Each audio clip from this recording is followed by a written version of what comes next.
My BlackBerry is now on stun, so we're in good shape there.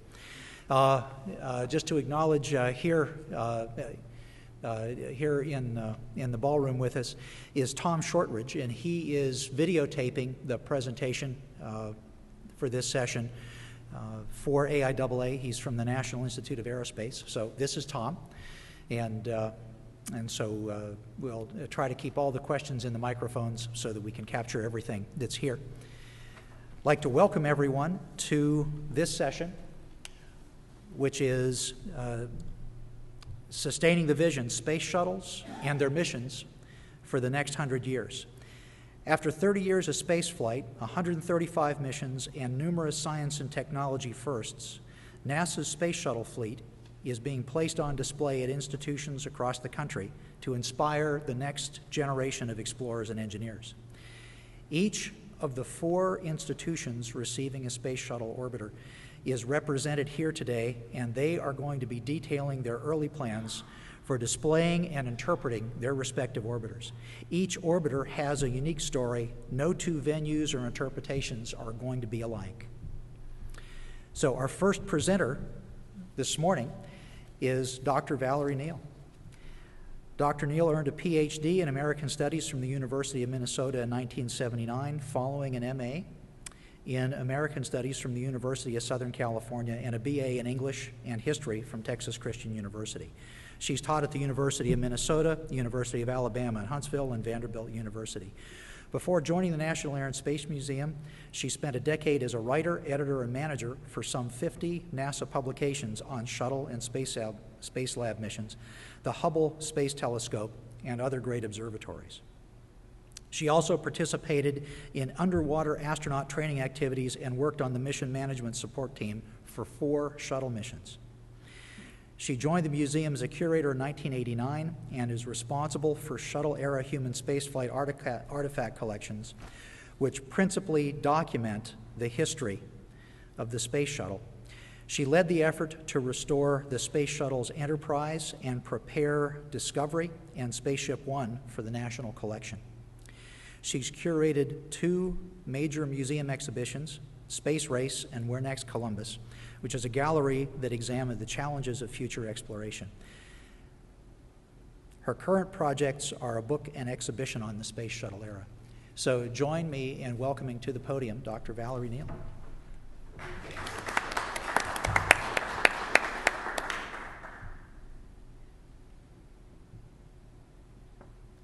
I lost the cursor. That happens to me too. Okay, there we go. So we got that, and we got that. It's all yours to do. Great, thank you. What I'd like to do to start the morning is just give a little bit of background on the process of dispositioning the space shuttle orbiters. It all broke into the news last year, but there was quite a prehistory before that. So just a quick review of how NASA came to make the decision to place the orbiters at different museums. Of course, President Bush had announced in 2004, shortly after the Columbia tragedy, that the space shuttle program should come to an end about 2010 or upon completion of the International Space Station. And shortly thereafter, NASA began planning how to phase down that program. There hadn't been that sort of phase down since the 1970s when the Apollo program came to an end. Whole new crew of people on board at NASA, whole new challenge to figure out how to bring the program to an orderly end. And one thing NASA foresaw at the beginning was the need to dispose of the orbiters in some reasonable fashion. So in 2008, they put out a request for information broadcast widely to the museum and educational community in the United States, asking for institutions that might be interested in acquiring one to fill out a very lengthy application form describing their facility, their amenities, their staff, their insurance, their security, all the practical nuts and bolts things that go into running a museum, a visitor center, a science center, or facility of some type associated with an educational institution. And they gave the community several months to respond to that and receive those applications or expressions of interest in 2009. There began then a long process of evaluating the applications, and I think none of us knew it at the time, but there were covert visits to the various sites to kind of look them over and see how well the applications matched to the physical realities there.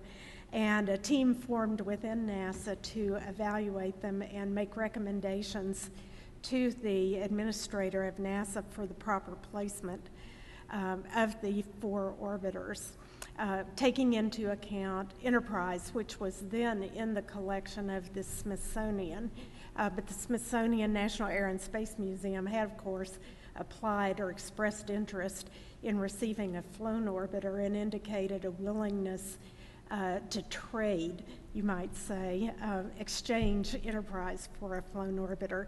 And in fact, when the announcements were made in 2011, in the spring, announcing the 4 recipients, at that point, the Air and Space Museum transferred back to NASA Enterprise so that NASA could then make the decision where Enterprise would reside.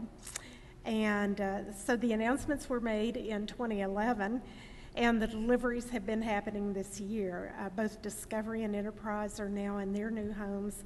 Endeavour arrives here in the LA area within the next week, I believe. And then Atlantis is on premises at Kennedy Space Center, but will be rolled over to its new home in November. So what happened between 2011 and 2012 when the decision was announced and the deliveries began? Immediately, NASA called together representatives of the four recipient organizations to brief us on their more detailed planning of how they were going to decommission the 4 space shuttle orbiters. And I think probably all of us had started with an ideal vision that we would receive an intact space shuttle orbiter, just as if it had landed. But in point of fact, NASA already had a plan to remove a fair number of elements of the vehicles. And the highest order removals on their agenda were those that were required to safe the orbiters for long-term public display. If they had just been going into hangars for the rest of their lives, NASA probably could have left them as they were. But since they were going to come into the public arena and be on permanent display and no longer belong to NASA for monitoring and such, the agency felt that they had to remove any kinds of liability issues that would pose any possibility of a threat to public safety or public harm. And the primary concerns were the residual propellants still in the system and anything that would have been contaminated by those propellants. So we learned right away that a lot of plumbing was going to have to come out of each orbiter, in particular anything that had been in contact with hydrazine, even valves and tubes and such that couldn't be completely purged because they would have soaked up molecules of the propellants. Pyrotechnics would have to be removed. There are a few of those associated with the landing gear, with the drag chute, and with the escape hatches, and so all of those had to be removed or disarmed. There's also stored mechanical energy throughout the vehicle, particularly, again, in the landing gear, and some of the other systems that needed to be discharged, either by releasing springs or evacuating compressed gases. And then fluids that were still in the system needed to be drained out. And so it took an entire year, or the better part of an entire year, for NASA to remove everything that needed to be removed to safe the orbiters. In addition, they decided to retain certain kinds of hardware for their own use. And the biggest shock early on was that NASA decided to retain all of the Space Shuttle main engines. And we had temporarily a vision that an orbiter was going to arrive without any nozzles on the aft end because the engines would have been removed from the engine compartment. But as it turns out, they found some additional nozzles that had been used for test, and they were able to refurbish those and attach the nozzles to the 3 flown vehicles, so that it at least looked like an intact orbiter, even though the engine compartment had the basic parts of the engines removed.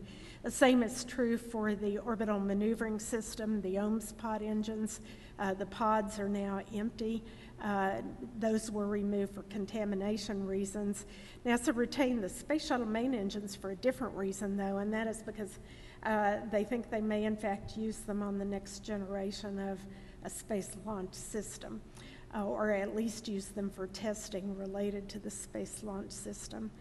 They also kept the orbiter window panes and some of the miscellaneous material samples throughout because those had engineering history on them, and they wanted to be able to see how had these particular materials weathered the repeated back and forth transit to space, and how well had the vehicle held up over the 25 or more years of its existence.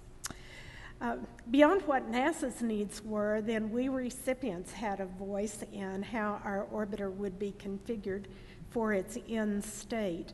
And there were some instances where we wanted certain things removed, not reinstalled, so we could display them separately, or we wanted certain elements removed to reduce weight because of the way that the orbiter was planned to be displayed.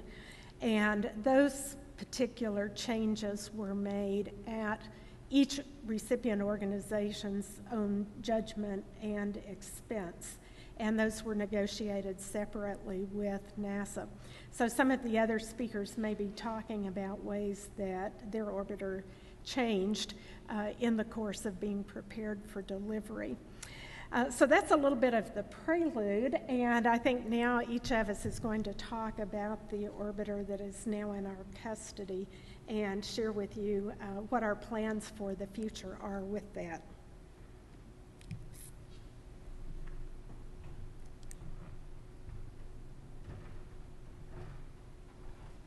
Okay, you can knock mine down and bring the next. Yeah, got it.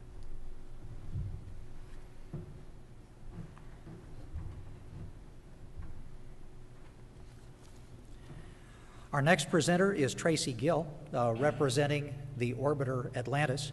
Tracy works for NASA at the Kennedy Space Center in the Technology Integration Office. He's a systems integration lead for the Advanced Exploration Systems Deep Space Habitat team that built and operates habitat concept demonstrators. Tracy has nearly 20 years of shuttle and International Space Station payload processing experience.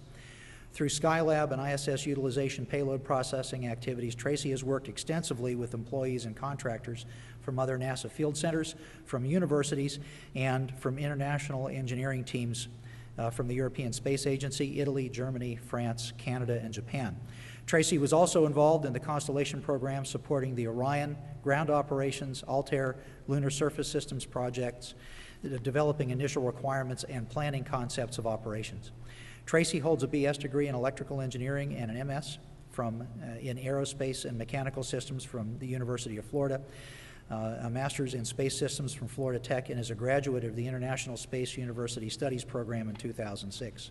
Tracy is frequently involved with NASA outreach activities at the Kennedy Visitor Center, at NASA events such as the annual Lunabotics competition and desert research and technology studies, Desert Rats, and on social media. So join me in welcoming Tracy Gill.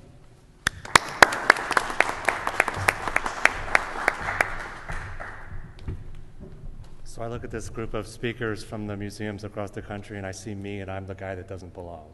So I am filling in for Louis Barrios, who does a great job working with the Visitor Center at KSC, and he couldn't be here this week, and he apologizes, but he helped me. But in the theme of no good deed goes unpunished, when they got the decision that Atlantis was going to be displayed, I was one of the people who offered to come talk to Louis and his team about some of the things we could do to help display Atlantis in cool ways. And because I did that and stuck my nose out there when Louis needed a favor, he said, "Oh, Tracy, are you going to AIAA? Maybe you can do this for me." So that's why I'm here. And I worked payload processing. I worked Space Lab and Space Station. So I got to work inside Atlantis, and I went back and looked at the history and 6 different missions where I was really involved in it a lot. And I really got to enjoy working in the orbiter every once in a while. And I'm glad that everyone else gets to see it displayed in a way that they can appreciate it the way I got to on those missions.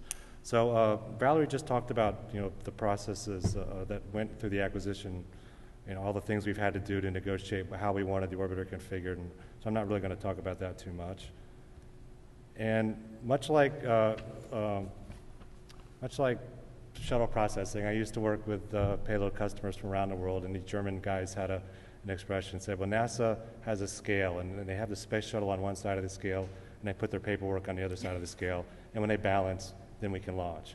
Well, this is much the same way. It takes a lot of paperwork to do this process, and these guys are all well aware of it, and the team has done a great job with that. And the teamwork is not just NASA. We have USA. We have our contractors with the Visitor Center, Delaware North, and their subcontractors as well. They do a great job. So let's talk about some of the challenges. So the Visitor Center folks took on a very aggressive schedule. They want to open in July of 2013, so that's not too far away. So it's been a lot of work. They're trying to capitalize, much like these guys are, on the resources of the Space Shuttle program that as we're doing transition and retirement, we're losing a lot of folks who have all the expertise to get things configured and set up the way we want them set up. So we're really rushing for several reasons, not just to meet the schedule, but because we're losing the people we know who have that knowledge to get things done and have the orbiters configured the way we'd like them. And then, of course, there's all the contracting mechanisms. The government processes are not easy. We don't make it easy on anybody to do anything sometimes. So we're working through all that as well, just like these guys. So let's talk about logistics for a minute. So our logistics aren't nearly as complicated as some of these folks. So we do still have to do the rollover. We got about a 10-mile ferry to go over to from the VAB, where Atlantis will be right before it comes over to the Visitor Center. And we have to do some of the stuff they have to do, move some light poles and street lights and signs, but it's not nearly as challenging. But we still have to do it, and that's scheduled for November 2nd. So we're very excited about that. Let's see. Let's skip the page here. So let's talk about no tax dollars. So the Visitor Center is self-supporting. They get all their funding from attendance, food, and retail, and they use that to pay for the operations and maintenance and then the expansions that they do and the growth of the Visitor Center. So no tax dollars are being spent on this effort to add. So my chart's gotten out of order here. Okay. Let me adjust. So let's talk about the exhibition plan a little bit. This is the current shuttle launch experience. I think this picture is from a little over a year ago. The shuttle launch experience is about 44,000 square feet. It's a simulation of a shuttle launch. You can see the shuttle, I believe it's Shuttle Explorer that's in front there. That shuttle has now been transferred to Johnson Space Center to be on display there at their Visitor Center. We have that tank and SRBs in display as well. Those SRBs, I believe, have been transferred to Dryden. We still have the tank. We're building some new SRBs because we're displaying our stack in a little bit different way. But our new expansion for Atlantis is going to be 65,000 square feet. So this building is going to be, we're adding it 1.5 times that. So it's going to be 109,000 square feet when it's fully open next year. So when you enter this new facility, we will still have folks go through the shuttle launch experience. So this is an image from the shuttle launch experience. I think this is the opening ceremony. We've got Crippen and Young and Story Musgrave and Charlie Bolden's there. And when you get to do this ride at the Visitor Center, Charlie Bolden is your host. It's a very well done video. And that will still be the main feature when you go into the new shuttle exhibit. And then when you exit that, it takes you through an exit ramp that goes, has a display about each of the 135 shuttle missions. And then that will take you into where you get to see Atlantis. So to get ready for this addition to the park, they're doing some major modifications, obviously. So they're adding the expansion, which you can see in the upper right, to the shuttle launch experience. And then they're changing the whole entrance and marquee. So the entrance used to be kind of in the middle there. You can see it highlighted in yellow, but it's actually going to be moving around to the left a little bit and taking people through the rocket garden and then kind of funneling people kind of diagonally through the park so that shuttle plaza is the main pavilion of this area. This is an image, an artist's conception of what it will look like when it's finished next year from the NASA Parkway. You can see we're going to be displaying the shuttle stacked vertically, the two boosters and the tank, so it'll be 185 feet tall. This is an image of the same image from the perspective of the astronaut memorial that we have at the visitor center. So you get a little bit better view of what it's going to look like. And you kind of see two swooshes to the main structure there on the outside. So the top swoosh is kind of emblematic of the shuttle tiles and ascent, and then the bottom orange swoosh, which I think it's orange, but I'm colorblind, so I could be lying. The orange swoosh is representative of the fire of reentry. So that's kind of the theme of the outside of the building. So then this image is the new marquee for entering the shuttle exhibit for Atlantis. And you can see folks will be entering under the stack there. So that'll be a very unique way to go in there. You get to see they'll have the marquee for Atlantis in there. And then of course you'll be going, something's missing. It must be the shuttle. I hope it's inside. So then this is how we're going to be displaying it, as it was on orbit, with the payload bay doors open. Inside we'll have a docking adapter representative of the shuttle mirror docking adapter. The doors will be open. There'll be video displays up there, and you can actually take the video displays and turn them and point them. It'll kind of be like X-ray vision, so you can see what systems are inside the orbiter. And one of the unique things that we're doing about mounting it there is we're displaying it at 43.21 degrees, or 4321. So you remember that little little trick. And then folks will be able to walk around the upper level there and then go down a ramp and then get to go underneath it as well. So you get the full experience to see above and below it. It's going to be quite impressive that people get to see all the perspectives of the orbiter. On the ramp, as you transition from the upper level to the lower level, you get to go through this, we call it the on-orbit gallery. Got a full-size Hubble Space Telescope, Magellan. There'll be a shuttle mock-up there where you can go in and get your picture taken as if you're sitting in a flight deck. So a lot of our full-size assets will be on display there, as well as all kinds of interactive video game type displays. You can go touch and move things around and get all kinds of data you'd like. Another thing they're adding is a new ISS story zone. You can kind of see a kid's playground up at top, a kid's crawling through a tunnel. There'll be an image of the Earth below that, so that the kids can feel like they're looking down on the Earth, like as if they were on a space station.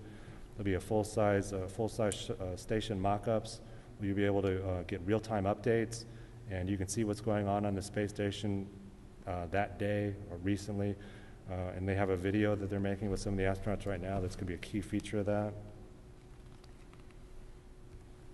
See, there's also going to be a new simulator gallery using some very modern video games, video game technology. You'll be able to grab a satellite, do a spacewalk, operate the Canadarm, and then, of course, land the shuttle at the shuttle landing facility. So we think that'll be a great hit as well. And then, of course, with any great theme park feature that we have, you exit through the gift store.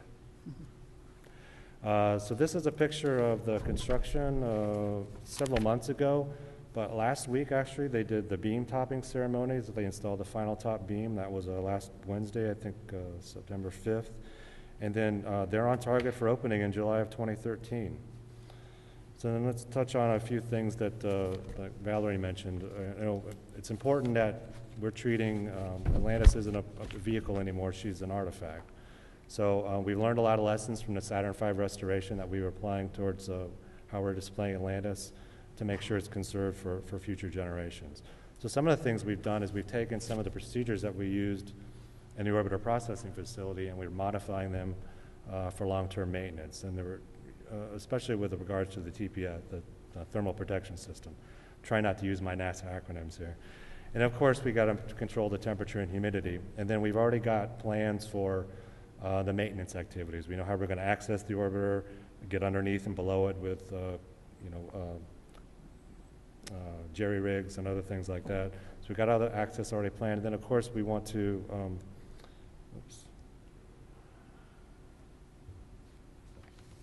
we want to, our pages are out of order. Find that other page. Oh, yeah, I did go through it. I'm just going faster than I thought.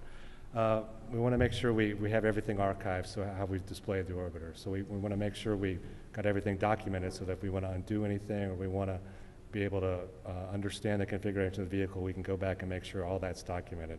We've learned some lessons from other things we've displayed in the past, but we didn't do as good a job of that as we would like to have done. Or if we wanted to go back and look at an asset, we didn't have all the things we needed to do to go be able to do that. Well, we're making sure we do that with Atlantis. And then another thing we like to do is make sure we have provisions so that if technology becomes better, so there's easier and more efficient ways of taking care of the vehicles that we learn or that we learn from our partners, we're able to do that. So what we're truly trying to do is get ready to process these orbiters for their next great mission, which is to launch the dreams of future explorers. That's it. Thanks.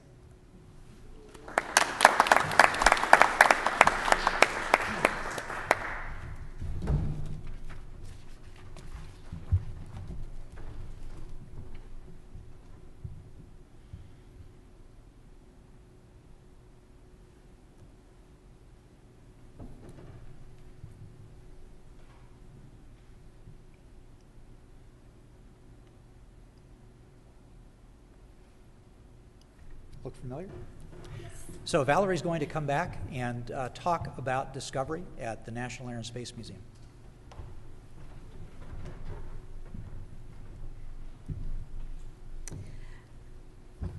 Okay, we were fortunate to receive Discovery, and actually that was our choice of the orbiters because we were thinking of the one that most belonged in the national collection might well be the one that had flown the most and flown the greatest variety of missions. And so we tended to think of Discovery as kind of the champion of the shuttle fleet, though certainly all of the orbiters have unique histories, and it's a privilege to have any one of them.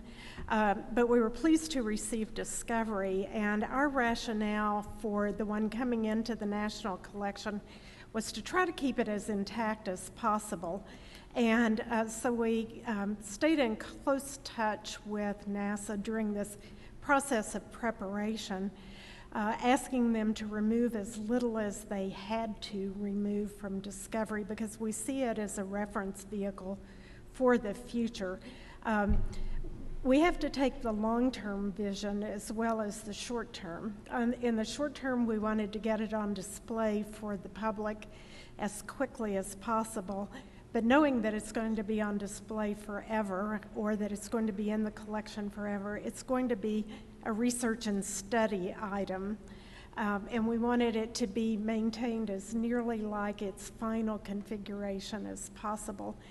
Believe it or not, we still have young engineers coming to the National Air and Space Museum asking to look closely at Apollo spacecraft because even with all the drawings, all the photographs, all the literature on the Apollo engineering feats, there's nothing like seeing the real thing and seeing exactly how it's put together, exactly how the features were organized, exactly what the reach envelopes were, the visual envelopes and such. So thinking ahead in that vein, we really wanted to keep Discovery as the engineering reference vehicle, and I think to a great extent have succeeded on that.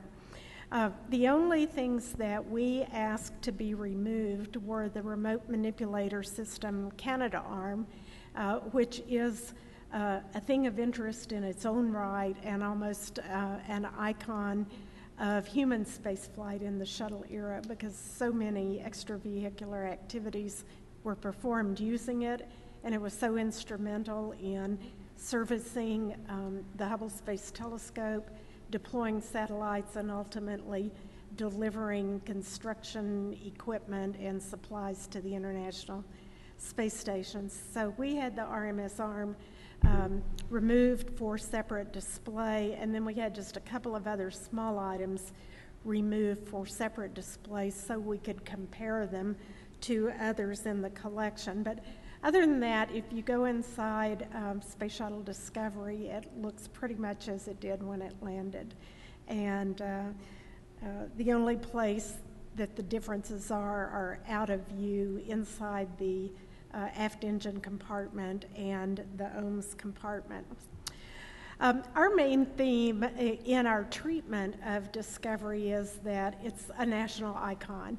It is the icon. The shuttle itself is the icon of the 30-year attempt to establish human spaceflight as routine and as simply a natural part of what this nation does in space. And we're particularly able to address it as a national icon by virtue of being in the nation's capital.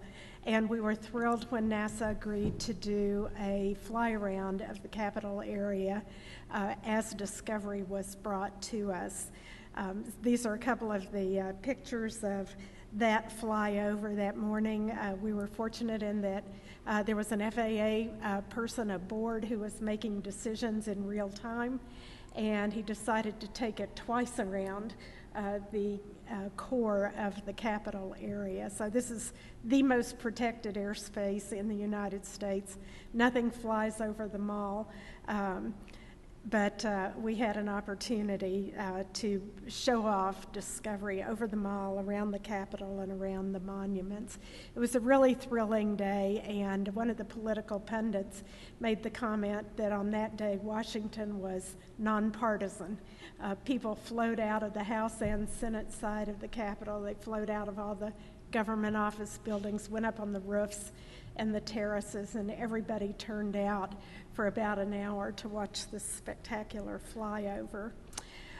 Then final approach was at Dulles International Airport, and that's the museum's Udvar-Hazy Center at the bottom of the picture. Some of you may not have visited our second site yet, but it's contiguous to Dulles Airport. And so as a result, we had a very easy transfer logistically. The orbiter was offloaded at Dulles, and then it was towed through the airport, through one fence and gate, and directly onto our own hallway that runs behind this building. Still logistically complex, but not nearly as complex as the deliveries in New York and here in Los Angeles. And it immediately went on display. At the end of the day, after we had had some outdoor ceremonies, we were able to bring Discovery straight into our space hangar, and the next morning we were open for business with Discovery on display. There was some work done over a period of a couple of weeks to finish it out, to close out everything properly, but basically people were able to start viewing it in its new home right away. Since April 19th, when it arrived, we've set records of attendance out there almost every day. It's definitely a big attractor. We don't know what our end-of-the-year visitation is going to be yet at the Udvar-Hazy Center alone. We have been running about 1 to 1.25 million people a year. I think we're on track right now to be significantly above that. And that's apart from the 8 million or so people who come to the main museum downtown. Our display rationale for Discovery is to display it parked after landing. We just brought it in, left it on its landing gear, all closed up as if it had just landed. We decided for our purposes that that would match pretty well with everything else that we have at the Udvar-Hazy Center. It's easy on the vehicle.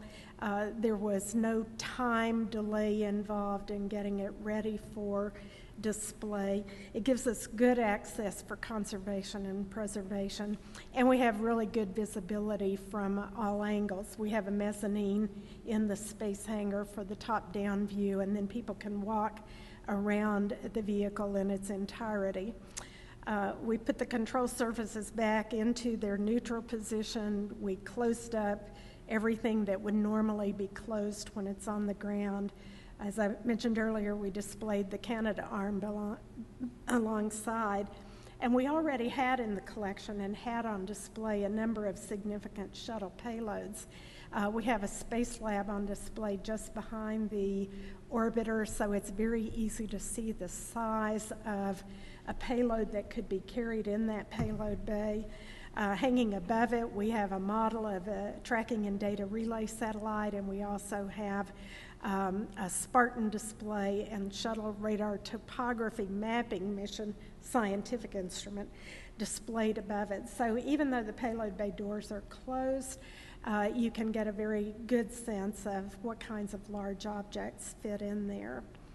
Our actual graphic display plan is very simple and straightforward. The static displays consist of graphic panels around the orbiter, so there's really one panel on each side of it that gives you some indication about the vehicle's design or its history.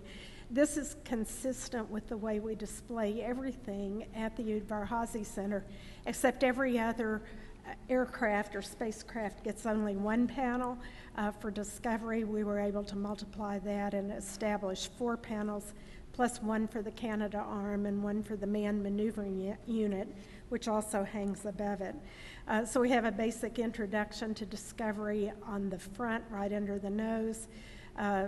Basically an anatomy of the orbiter on one side so you can identify the features that you're looking at.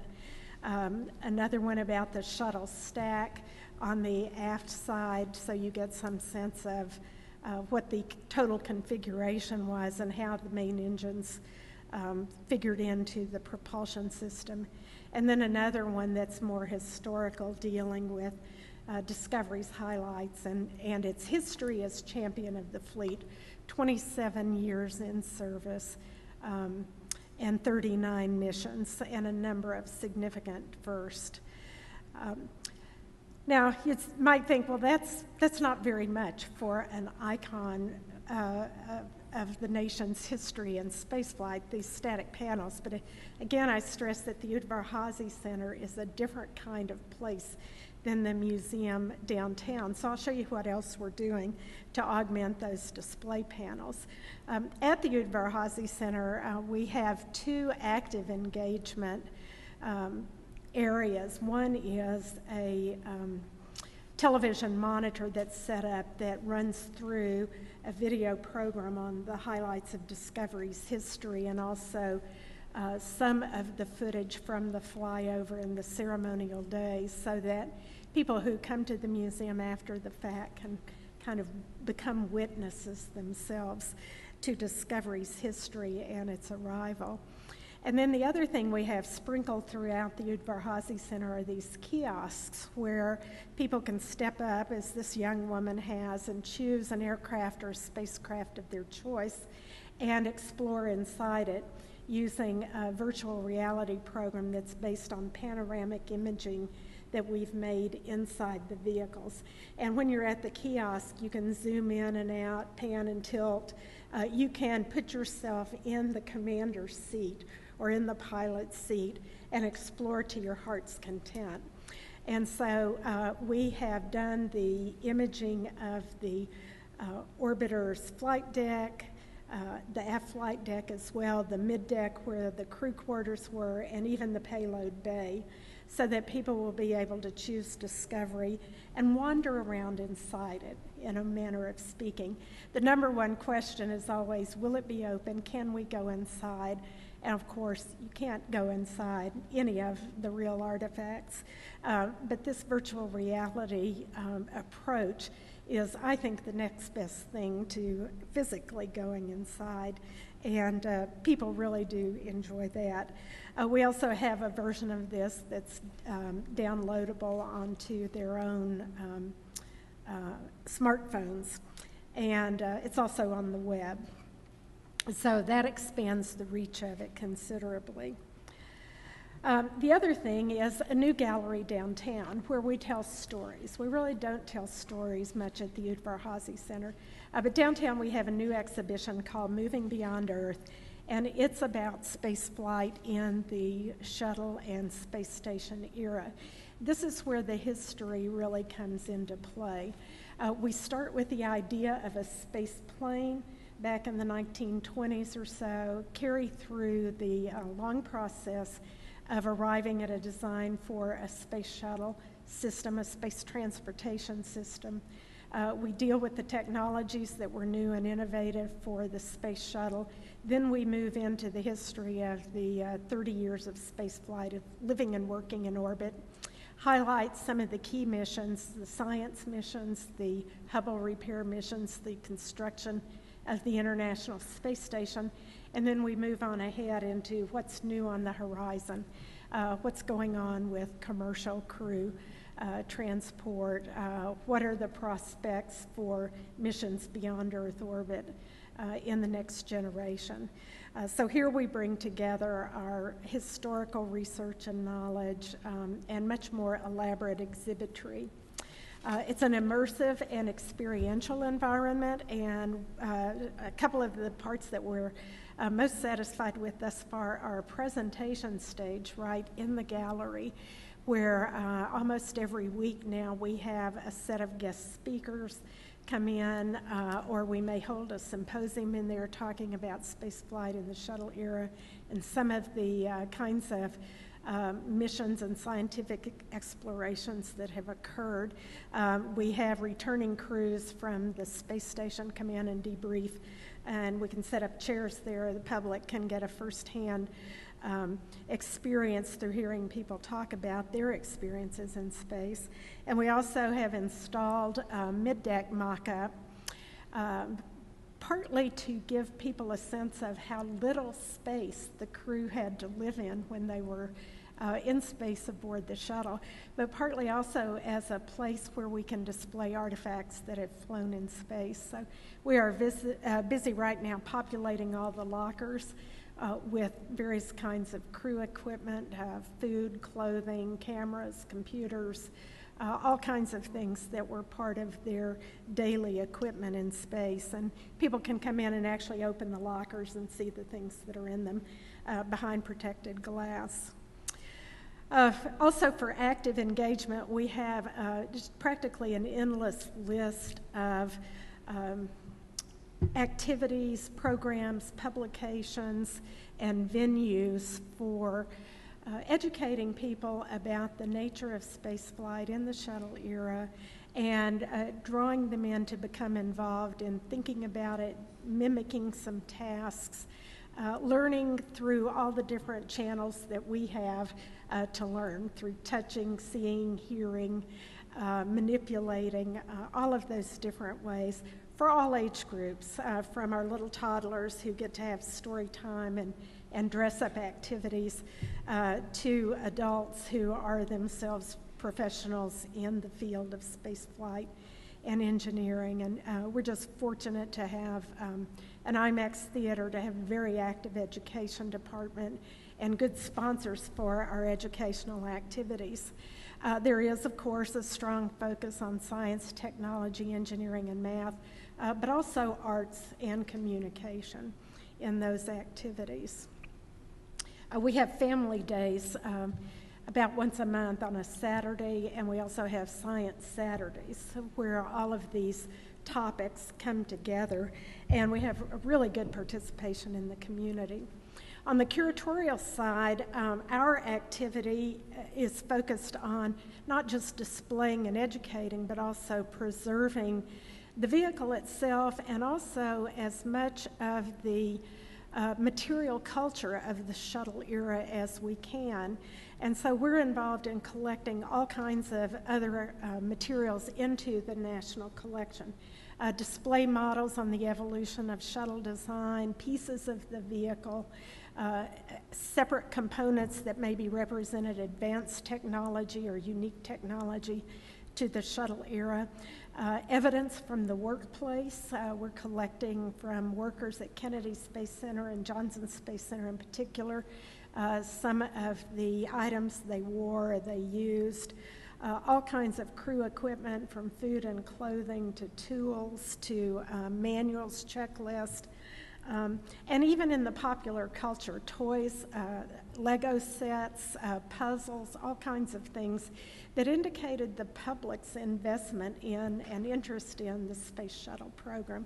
We want to capture as much as we can of the feel of the era, because again, 100 years from now, somebody will be coming through the museum wondering, what was it like back then? And, oh, what, you know, look at the clever toys they developed, or that's the kind of tools they used, or that food doesn't look very good to me. And so we're thinking ahead to the visitor experience 100 or 500 years from now. And then finally, as a curator, the thing I'm most involved in right now is the historical research and publication, doing actual scholarship and getting it out in the peer-reviewed journals and into books as well, so that we are able to bring the historian's perspective to our orbiter and to the Space Shuttle era in particular. And the content we generate through our scholarship also ends up on our website. We have 2 programs on discovery coming out of the Smithsonian Network. If you have Smithsonian Network on your cable system, you can watch these shows. And then we're constantly in touch with television, radio, and print journalists, just trying to share the story of spaceflight in the shuttle era. So that's how we're taking our approach to discovery as champion of the shuttle fleet. Thank you.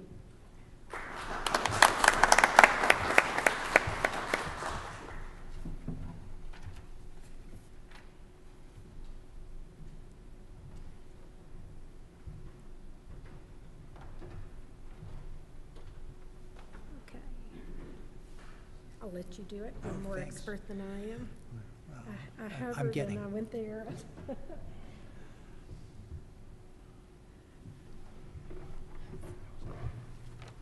Okay, so as we've as we've followed the shuttles, we've started with what the process was for assigning shuttles to institutions. We've traced what has happened with Atlantis and Discovery. The next orbiter to talk about is Enterprise at Intrepid. Our speaker is Eric Bain. Eric is a 20-year veteran of the United States Air Force, with most of those years assigned to the aircraft structural maintenance field. During his service time, he specialized in the repair of Air Force fighters, bombers, and cargo aircraft. He supervised aircraft structural repair shops that included frontline maintenance, major inspection facilities, aircraft painting, corrosion control teams. For 7 years following his Air Force career, Eric served as a project manager and customer relations specialist for a museum exhibit design and fabrication company. For the past 7 years, he's been overseeing the refurbishment and continuing maintenance of the 30 aircraft aboard the Intrepid Sea, Air, and Space Museum in New York. Eric has curated several exhibitions, including an aviation art installation, an exhibit about the history and use of ejection seats, and an exhibit about camouflage. This year, Eric was part of the Intrepid Museum team that brought the Space Shuttle Orbital Vehicle 101 Enterprise to New York City. Eric has a Bachelor of Science in History from the State University of New York. Please welcome Eric Bain. Oh, thank you, Cam. Yeah, I feel like the junior member when I'm with these people, these doctorate degrees and wonderful things. I'm just an airplane mechanic with a penchant for history. Ended up in a very cool place. I have a script. I'll try not to read it and bore you and vary it as best I can. The Intrepid Sea, Air, and Space Museum is proud to be among those institutions that can claim to have one of these extraordinary pieces of American space history. Our current focus, as well as our future plans, includes all the aspects of the space program with an emphasis on humanity behind the hardware. And at Intrepid, that's kind of our, almost do this every time we say humanity behind the hardware, because that's what we really want to strive to do, tell those people stories. This amazing artifact, Enterprise, will no doubt be the center of attention, but we will interpret her story by telling the stories of those men and women that brought her and her sister spacecraft to reality. Our future plans include a comprehensive space science and innovation education center, but I'll have to talk about that later because we are in, as Ken will be in LA, in a little bit of a temporary mode for a while. A lot of people said, why Intrepid? And we do have some space history. Most people may not know is that the USS Intrepid was no stranger to NASA in the early manned space programs. She was designated the prime recovery ship for 2 distinct missions.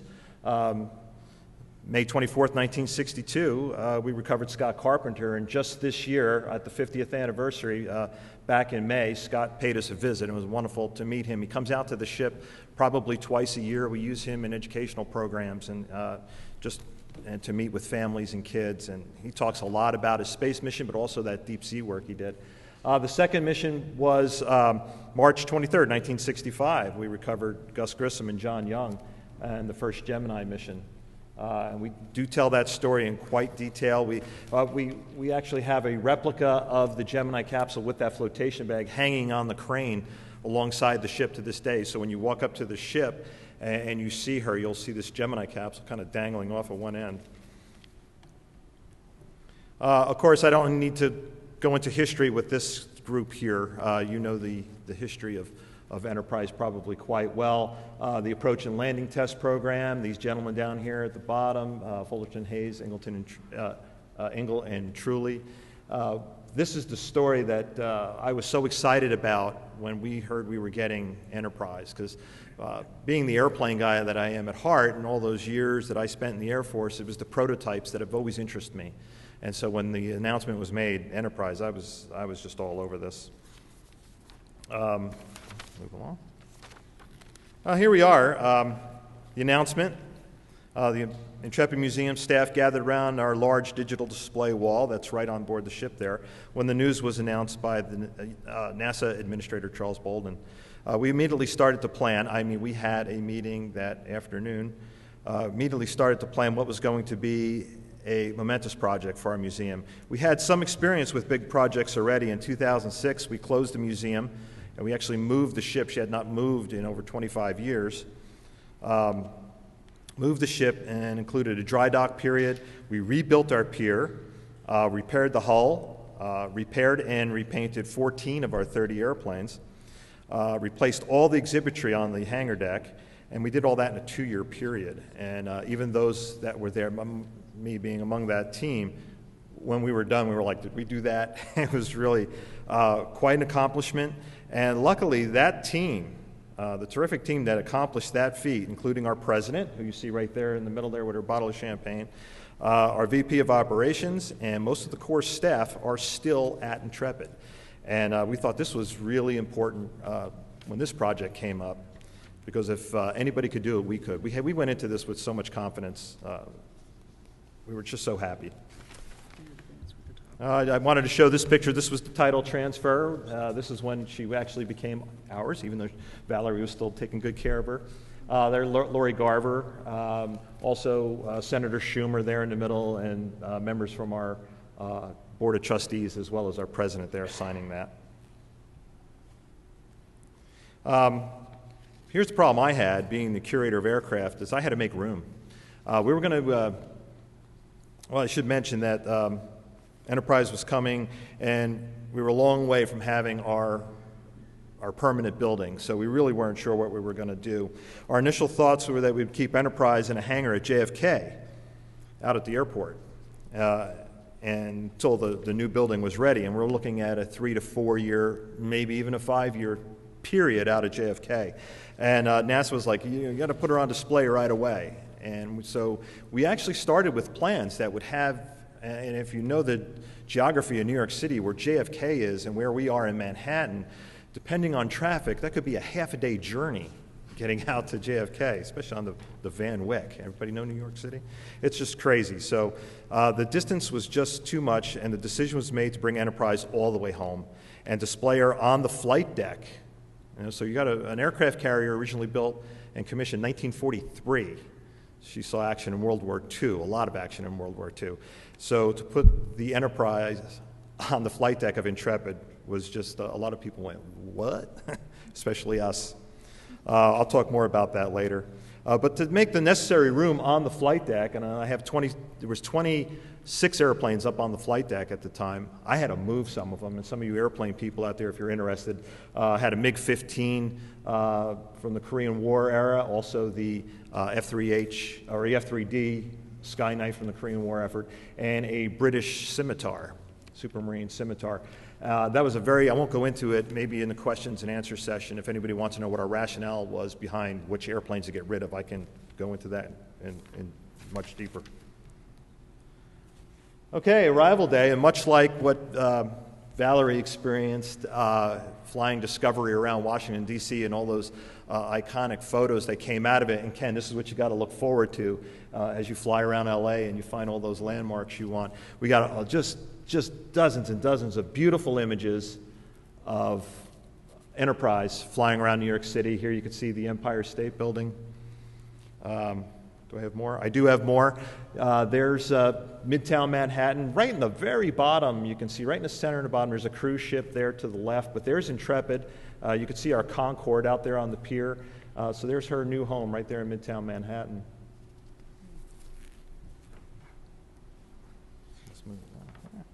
Okay, so out at JFK, we had these wonderful crowds. Even though we were delayed twice, a large crowd still showed up. We actually had a lot of schools in the area wanted to bust the kids out, and logistically, some of them were able to do it, even with the delays in the week. We had terrible weather down here in D.C. You had terrible weather. We just couldn't get out.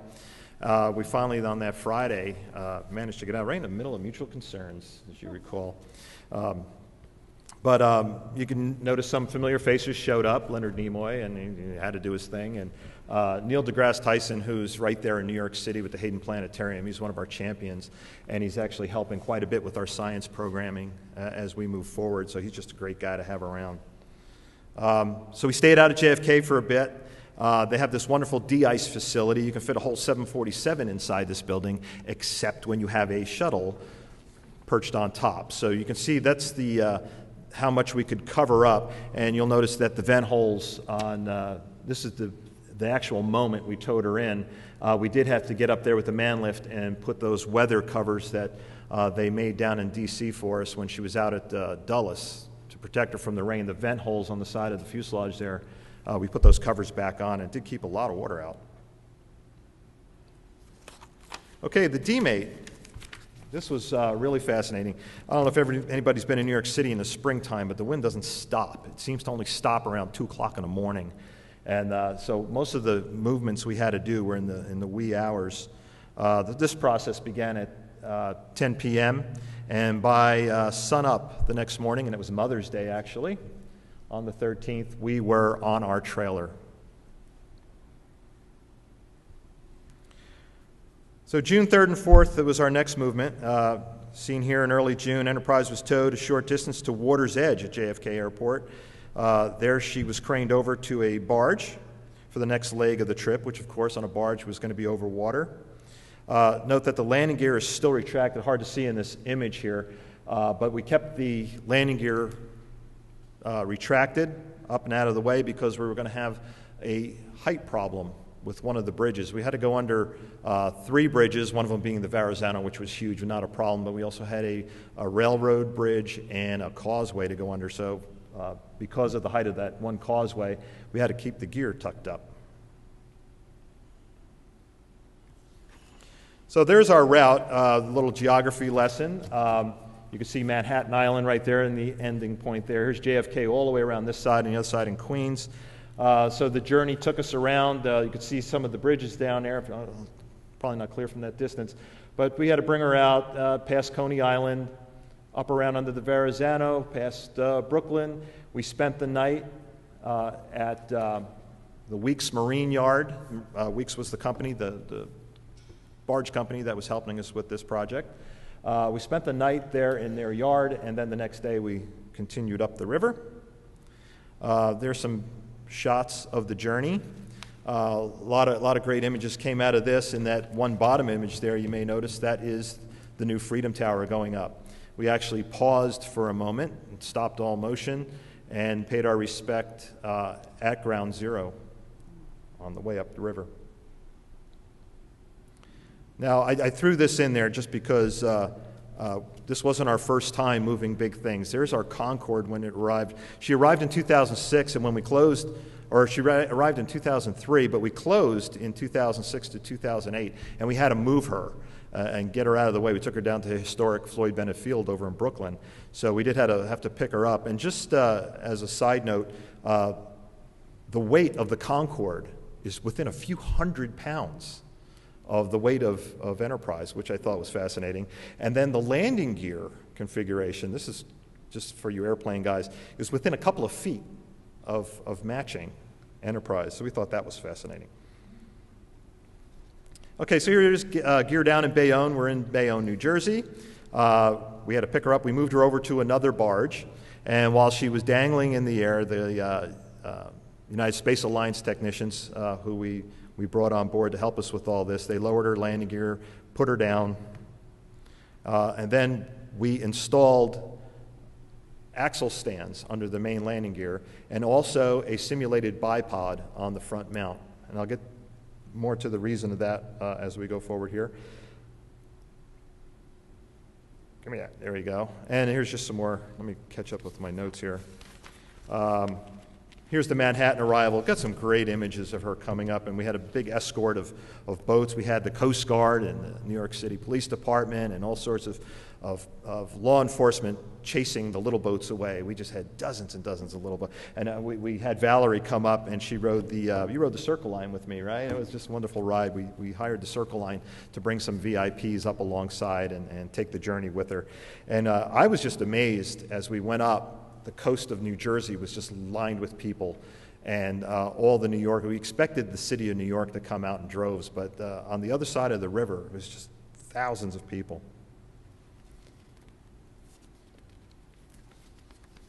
So here we are. You can actually see the Intrepid there to the left. That's our fantail right there. There's the large crane ready to hook up. The barge was pulled in. And the crowd on the piers alongside. Now, it took hours, really. Once we arrived, swinging the crane over, having the technicians get the hoist all hooked up, and just the mechanical part. We're talking a couple of hours. Nobody walked away. It was the pier next to us. I went over there. I had to do a little news interview with one of the news stations, and I had to wade through people. It was amazing, and they stayed the whole time. And here they are hooking up there. You can see the crowd. You can see the Hudson River in the background. That's actually looking south. That's Jersey City way out in the background there.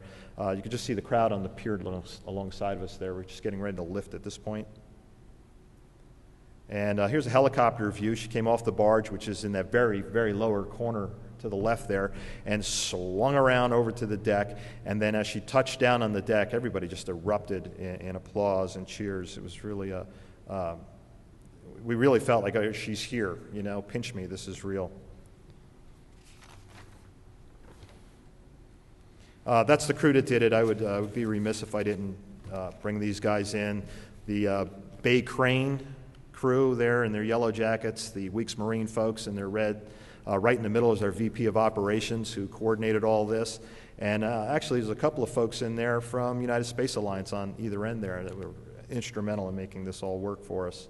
You can see we're still hooked up. We haven't even gotten the man lifts up there yet to disconnect.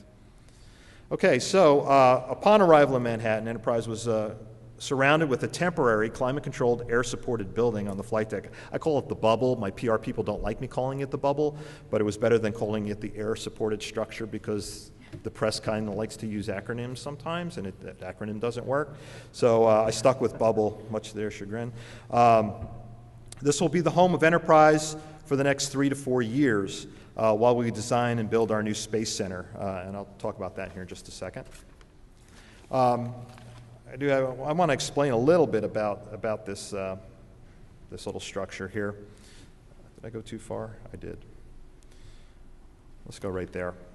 Our limitations with this building revolved around the width of the flight deck. You know, you got this World War II era flight deck. We're only about 100 feet wide back there. A lot of people were asking about weight. Weight really not a problem. I mean, we were landing routinely 20,000-pound airplanes, and it would routinely park 10 of these back in that area. So at 150,000 pounds, it was not a weight issue.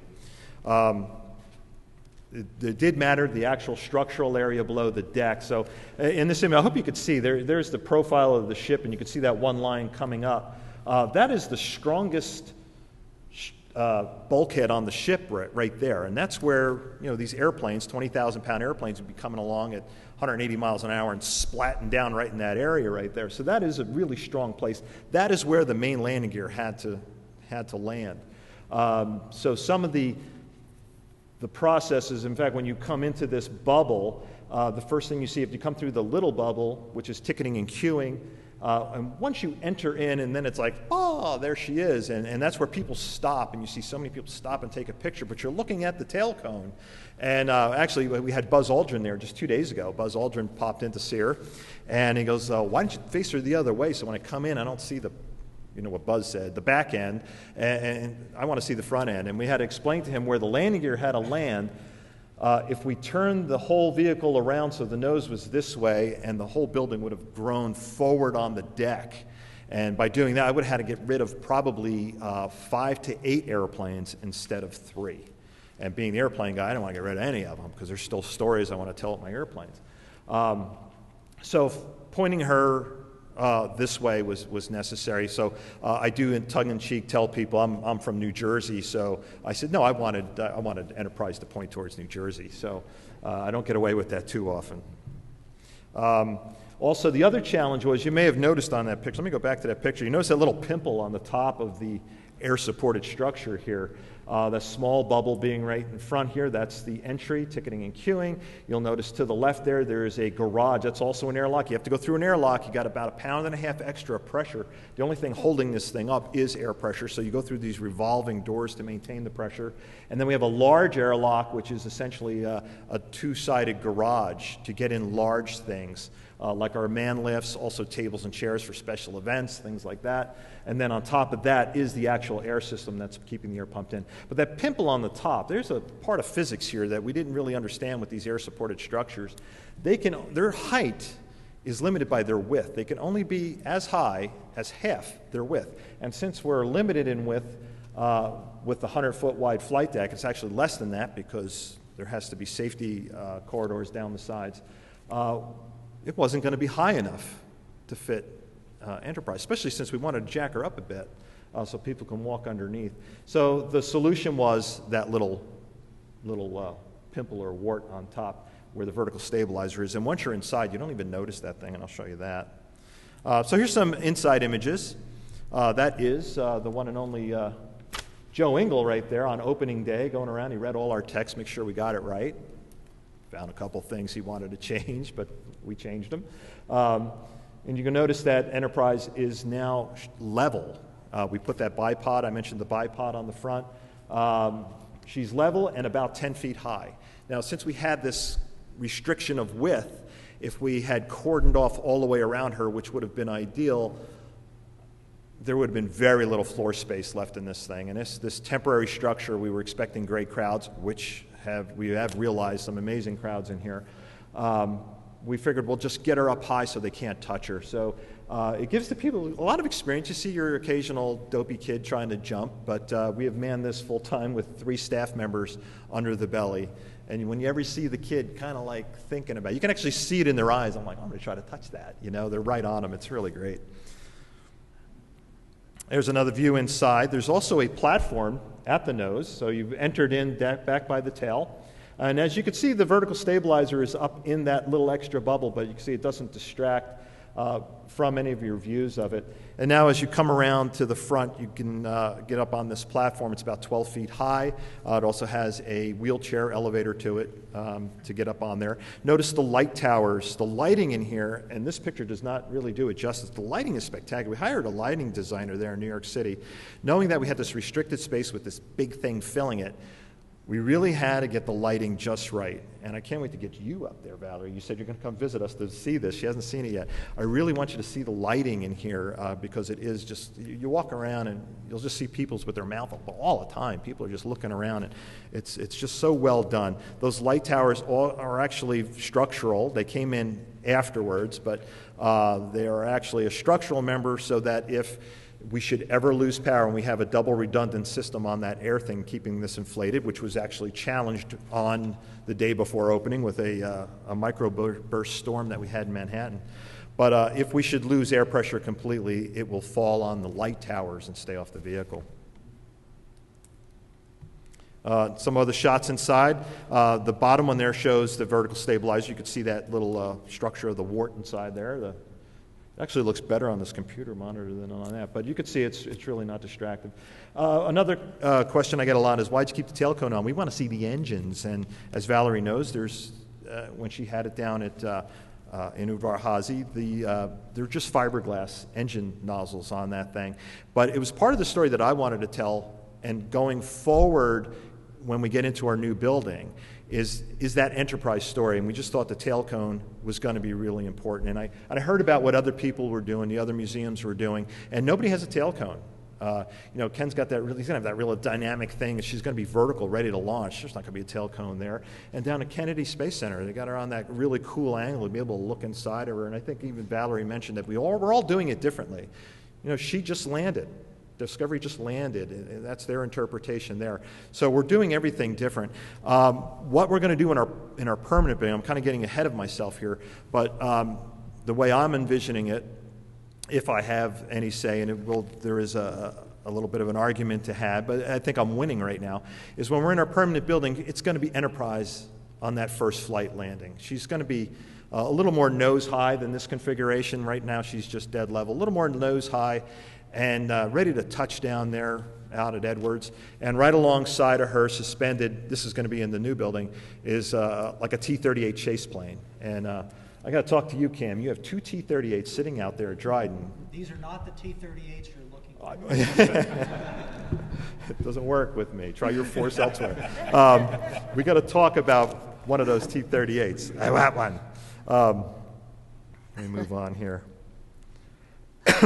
So really in the short term, though, coming back to our temporary building, when you enter inside there, we have, and you saw Joe Engel looking at them, our initial, because we had such a short amount of time to get this ready, our display right now is really limited to text, graphic, and video. So it's really the perimeter of that entire bubble has text, graphic, and videos. And we tell stories. Of course, we have the Enterprise history of Enterprise.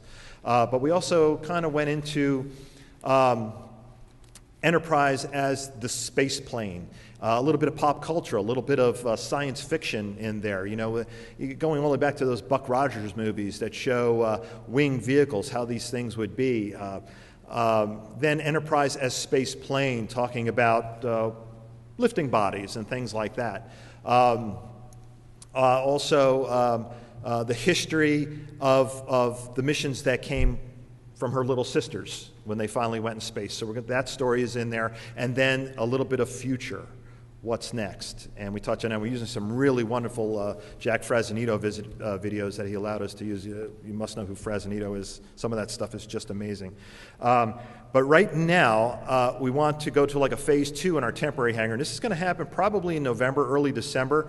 We're going to add some display cases with stuff, some really cool goodies.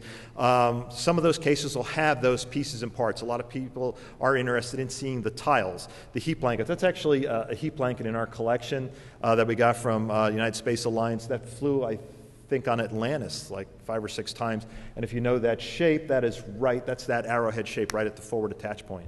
So she's actually scorched, and when people look at that, they just stare for a long time. They're looking at the scorched marks on that thing and then realize what it is. We have wind tunnel models that we have on loan from Langley. Fascinating things. I went down into their inner sanctum, the basements at Langley, and the wind tunnel guys popped open crates, and there's my signal that I'm taking too much time. But other pieces and parts will be going into display cases, including a whole case on those 4 guys that flew Enterprise, especially Dick Truly. Admiral Truly flew off Intrepid, so there was that connection. Admiral Truly has over 100 landings right on the same spot that Enterprise is sitting right now. And when he came to visit, he kind of went, wow. And he had a moment, and I asked him if he ever was ever given a piece of flight deck wood. Intrepid had wooden flight deck up until about 10 years ago. And we saved some of that wood. He says, no, I don't have a piece of that wood. So I was able to cut him a hunk of real flight deck wood, put it in the mail, and send it to his home. Before he got home, it was there. Here's opening day. There's Charles Bolden, the Enterprise astronauts, and representing Gordon Fullerton was his wife, Marie. We're really happy to have her there. And the ribbon-cutting ceremony. We started off our opening day with Space Fest. NASA sent up over 40 offices and directorates within NASA sent exhibits. We also had about, I think we had 9 or 10 astronauts who had local roots in New York City, New Jersey, or Connecticut, those local roots, because we wanted those astronauts to come up. We had guys like Mario Runco, this is Kevin Kriegel, we had Mike Massimino, and they spent the 4 days with us. They did talks, and that was Mario Runco down there in the lower left, and we filled our theater. We have a 250-person theater in our forward aircraft elevator on the ship. We packed that theater for every single one of their presentations. We did autograph signings, and we also did free time for them where we just escorted them up. We brought them into our shuttle pavilion. They would stand under the shuttle, and we'd say, hey, everybody, this is an astronaut. And then they were like rock stars. They were completely surrounded with people. It was amazing, an amazing week. Preservation plans. Real quickly, because Valerie actually touched on this.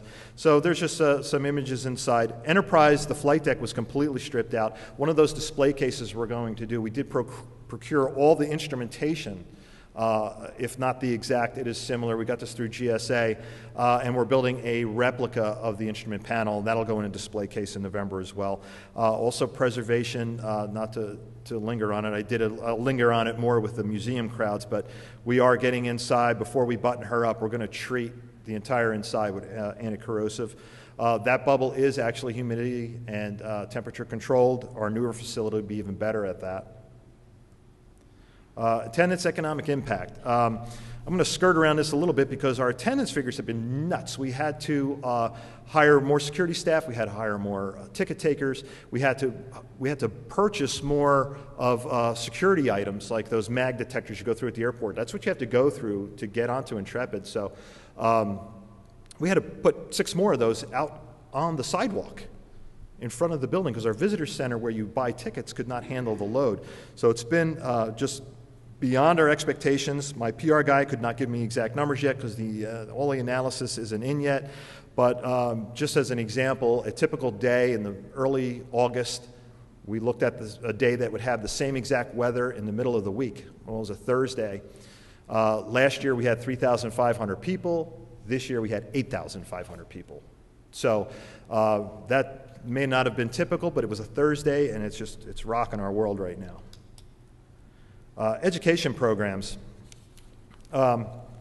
Since I'm running short on time, I'm not gonna get crazy into that. We are developing entire new programs. We have enhanced our education department with people with the right skills and with the right education levels. Everybody has advanced degrees. This education team, they just amaze me, the things they do. They have developed 4 new programs, and they're all age specific. We do a lot of little guys in our education programs. So there is a kindergarten level program is the first one, but they are all age specific, right up to those young adults and those 18-year-olds. All 4 of these programs are kicking in with this new school year. In fact, just last week they were rolled out and have been running. This kind of artist rendering of what we're thinking about. This probably is not the final configuration or the final location. We're looking at 2 locations, either right on our pier for this new building or across the street. If you're not familiar with our geography, we're right there on the water. We have 12th Avenue in front of the ship. Across from that, we have a very large parking lot that is an employee lot. It belongs to the state. It used to have huge fuel tanks on there back in the day when cargo ships were coming in and out of New York in that area. So it is a bit of a disaster area underneath. It's been sealed over. We're going to have to excavate all that out if our building goes there, which is fine. We want to put a big parking garage underneath that thing anyway. But this is kind of an artist rendering of what we're looking at.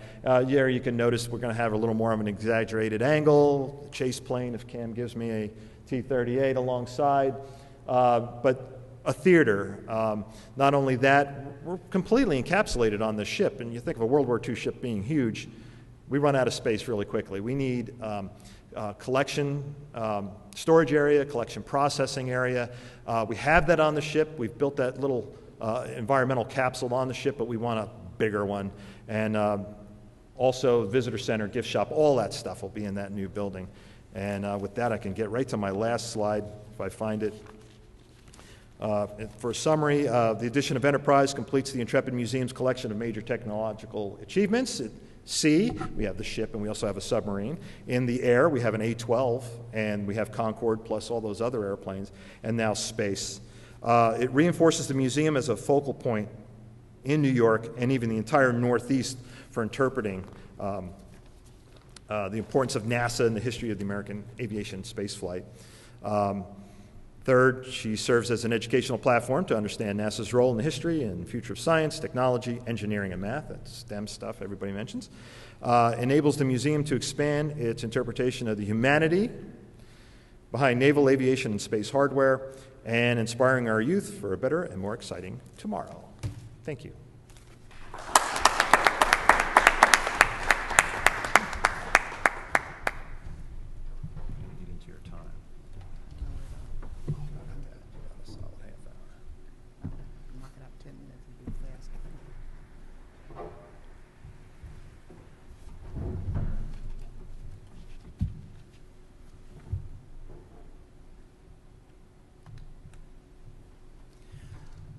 So of the 4 orbiters, we've done a tour so far of Atlantis in Florida, Discovery at the Udvar-Hazy Center in Virginia, and the Enterprise in New York.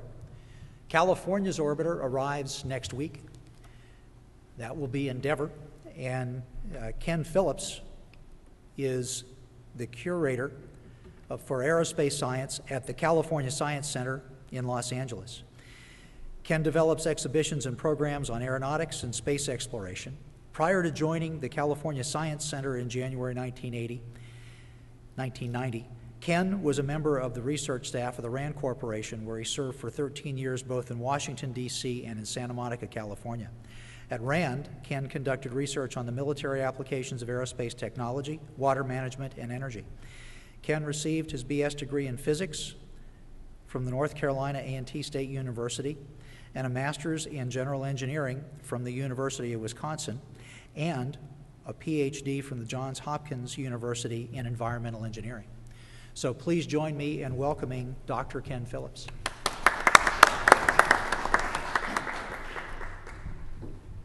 Well, thank you.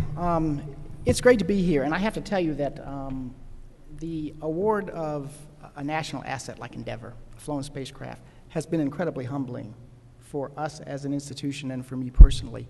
I mean, this is an asset that flew on behalf of all of us. It's one of a total of 5 orbiters that had an opportunity to serve the U.S. space program from 1981 till their retirement in 2011. And to get one of these things, to actually have one of these awarded to an inner city community where there is a tremendous diversity of people in terms of their nationalities and their ethnicities, it's just an amazing gift to the city, and we get that. This is a national asset, and we get that. And so we're enormously proud of it, and what I'm going to do is share with you both a near-term and a long-term set of plans that we have. We are actually under the gun because almost in real time, Endeavour is going to be flying over our airspace, and we have to have a place to put her. And indeed we will. So What I'm going to do is go very quickly through this outline. I'll talk to you a little bit about our exhibit development team, let you know how those people are. I'm going to set this talk in the context of our 25-year master plan. I will talk to you about the Samuel Ocean Space Shuttle Endeavour Display Pavilion, which is our short-term display for the orbiter.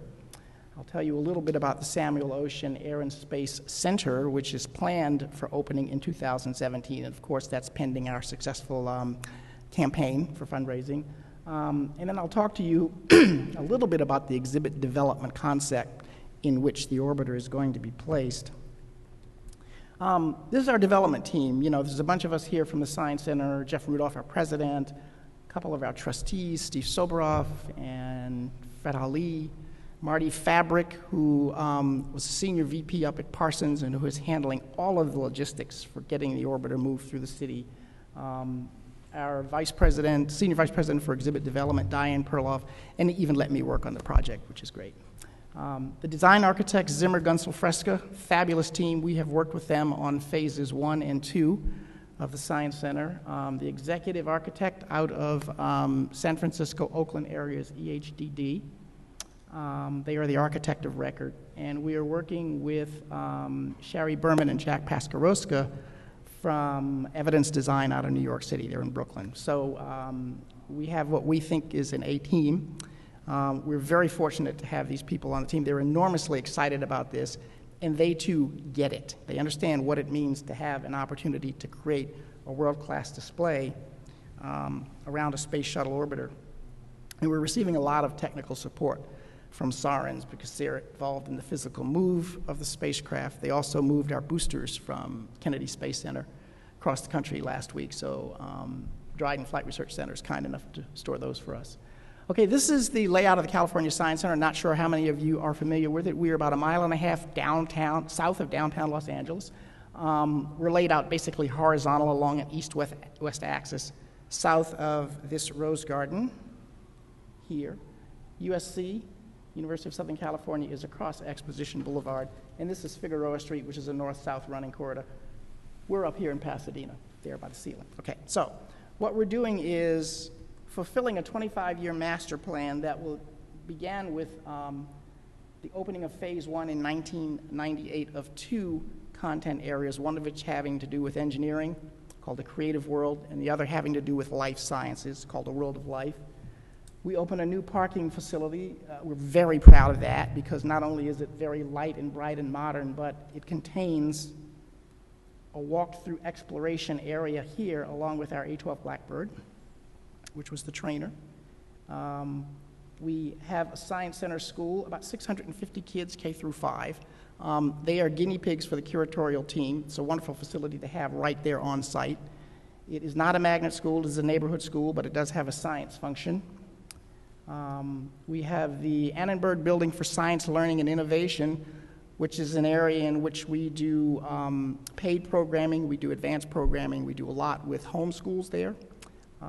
We have a number of major research platforms, including a 40-foot wave tank where we do wave mechanics. We have a 30-foot drop tower, 10-meter drop tower in which we can do microgravity experiments. Brief time, you got about a second of fall there, and drop parachutes and things like that. So it's an area that's really focused on the collection of data based upon simple experiments that kids do. And then there is the phase 2 of the California Science Center called Ecosystems. That's about a 60,000 square foot exhibition area that focuses on global ecology, and one takes a trip through 11 ecological systems around the world, including a 200,000 gallon saltwater tank that focuses on kelp forests, and there are all manner of species and shows species diversity. It's a very complex project, and the curator for that, Dr. Chuck Kopsak, just won an award for that exhibition yesterday, I think it was announced. And then finally, the Samuel Ocean Air and Space Center, which will open in 2010. That's phase 3 of our campaign, of our master plan rather, featuring at its core the Space Shuttle Endeavour. Now, when you go into the Science Center, there's basically a rotunda here. This is our IMAX theater. The rotunda is a central area, and all of the content areas in the Science Center are reached through the second floor here. So phase 1, which has the creative and world of life areas, branches off into phase 2 and into phase 3 when that's constructed. Now, when you initially arrived to see the Endeavour display, the temporary display, which will be here, I'll show you a little bit, is actually preceded by something called the California story. We felt it was really important to tell a little bit of the story about how Endeavour came to be. I mean, it was in the aftermath of a major national tragedy. We know we lost a Challenger in 1986, January 28th to be specific. Congress authorized funding for the replacement orbiter in 1987. The orbiter was built over a 4-year period, rolled out in 1991, and it debuted with its first flight in 92, as you may know. So we wanted to give people a feeling, and I apologize for the lightness of this drawing, but we're working so fast to pull this together. This drawing literally is changing as I speak, but you'll enter here with a tribute to the Challenger and a little bit mention and acknowledgement of the crew and the great work they did. Then you'll go around this area here, and we have flown tires, certain things we've taken off the vehicle that we thought people would like to get up close to and touch before they actually go down and see Endeavour, which is in its own separate area. You'll have a fuel cell here, and we'll explain the technology of how that works and why it's important. This is the potty, absolutely the #1 question that kids ask about the shuttle. How do you go to the bathroom in space? And it's a very gingerly operation, I hope you know. And so we'll have that with a very humorous video featuring Mike Massimino explaining how one does that. This is an area here that continues the California story with the display of the galley where people prepare their food. This is the Rocketdyne Operational Support Center. These are the actual flight consoles and software that were used to monitor the ascent to orbit, because as you know, Rocketdyne, Pratt & Whitney Rocketdyne, really was the business end of the orbiter. They were the SSME manufacturers, and they tracked the orbiter for every flight from Canoga Park here in California. So that's a major part of California's history, and they were very gracious to donate that. And they will be populating that, at least in the initial opening of the exhibit, with people who actually were flight controllers from that operation. So we're very pleased to have them there. This will be very dramatically lit. These are simulators that have been designed for us by PulseWorks, and they will actually feature 4 selected Endeavour missions that we had them create the script for. You'll go through here, and you'll see a time-lapse video of the move of Endeavour through the streets. Then you'll exit here, and you'll leave, and then you'll go down to the display pavilion itself. There's a little enlargement of it here. Again, this is the front of our science center. This is the phase 2 ecosystems area I mentioned, so we've sort of taken part of the ecosystems area, something that's going to be reserved for Southeast Asian rainforest that we have yet to build. And Endeavour is going to live there until we open our main facility in 2017. Okay, so this is the display of Endeavour. Again, I apologize for the lightness of the drawing, but you'll come in here. There'll be an initial video that is a time lapse of what goes on in the vehicle assembly building down in Florida, so you'll actually see the components of the stack come together, the tank, the ETs, the SRBs, and then the mating of the vehicle, the rollout, and then a launch in real time. This is a space hab that was donated to us from Astrotech. This is one of 2 units of space hab that we'll have. I'll tell you about what we're going to do with the second of those 2 units. That's in storage now. It will initially be on display here. This is the orbiter here, obviously. We are, as did Eric there in New York, we're tightening up the perimeter railing so that you can really get up close and personal to the vehicle. This is actually a metal shed that we have. It's called the Butler Building. It has like a peak roof. You may be familiar with them. It gives us complete light and temperature control. There are no windows to it. This is an SSME, an actual test model that was fired on a number of occasions by the Rocketdyne crew. So they are lending that to us on long-term loan so that we can interpret the business end of the shuttle here. The 14 backlit graphic panels that you see will give a detailed interpretation of many of the technical aspects of the orbiter, including the leading edges, how the tiles function, how the reaction control systems maneuver the vehicle on orbit. We'll talk a little bit about how the sensitivity to the aerodynamic surfaces is problematic until the orbiter gets down enough into the atmosphere so that the atmosphere is thick enough to actually make those reaction control systems work. So everything that we're interpreting here is the science and engineering and technology associated with this fantastic vehicle. We'll talk about the We'll talk about the dual use of the speed brake and the rudder at the tail of the vehicle there.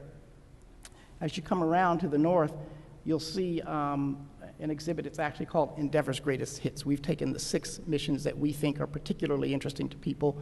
I guess Valerie has the orbiter of record, but we think of ourselves as having the jewel of the fleet. Thank you very much. So we'll interpret the jewel of the fleet, and it really is a wonderful vehicle.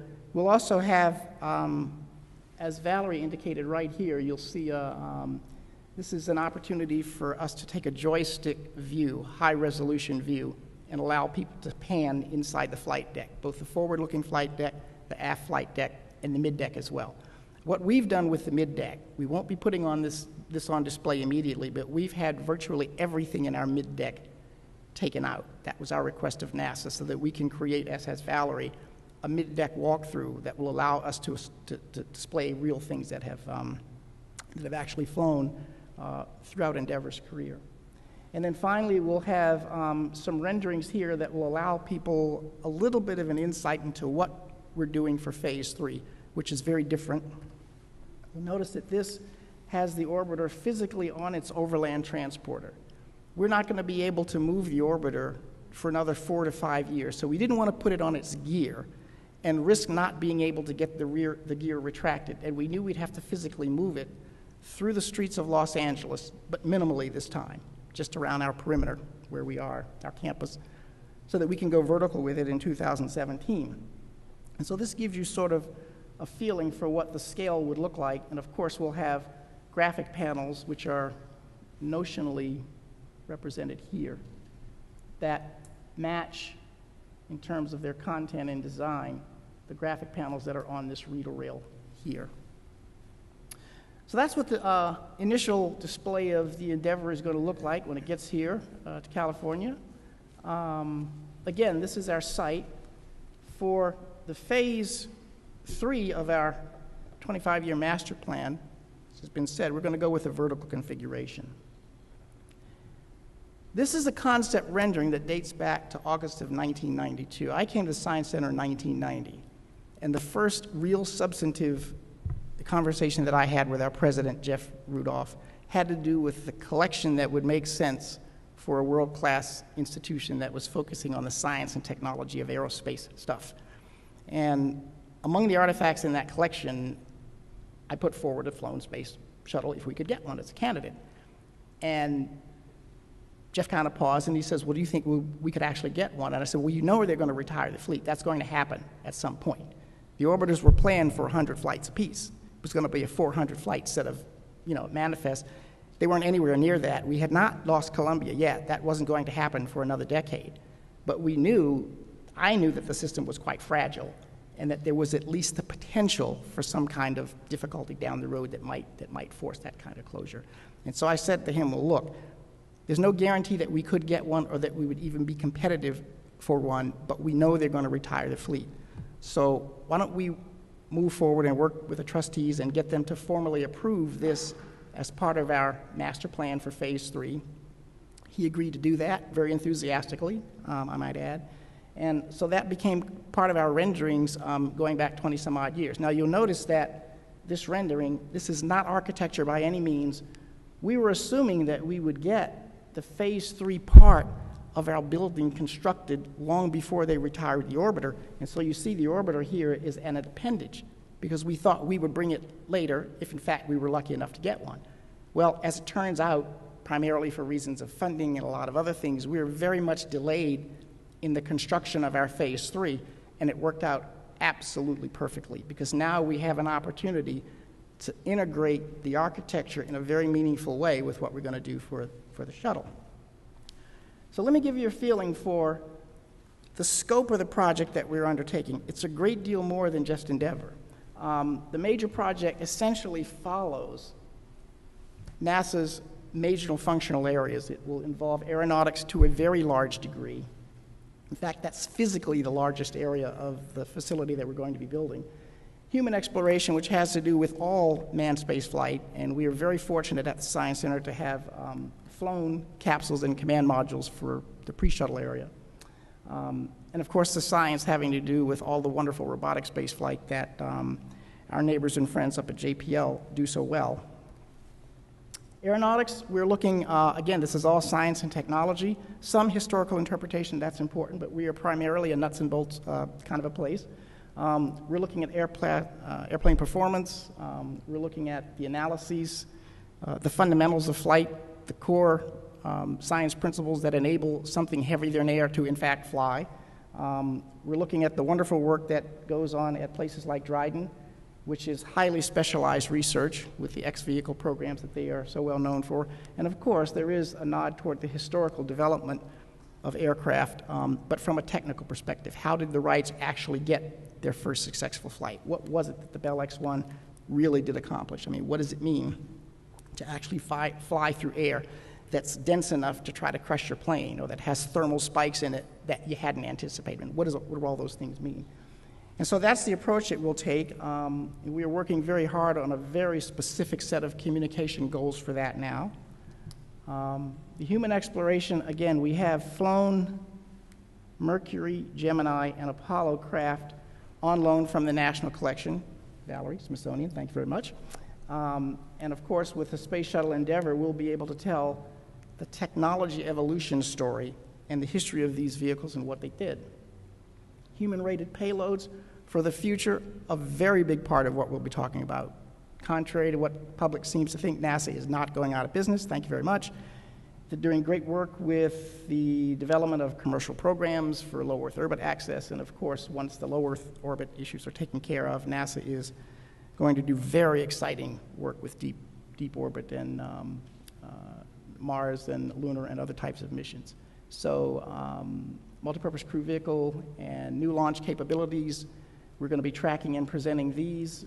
And of course, the robotic space exploration, the question of the development of the universe, how did it come about, cosmological questions, Earth solar systems, the sun itself, the heliophysics, and of course planetary science, including the development and discovery, well, the discovery and development for techniques for analyzing exoplanets, as well as those within our own solar system. So, let me tell you what we're confronted with. This is the south elevation of the California Science Center.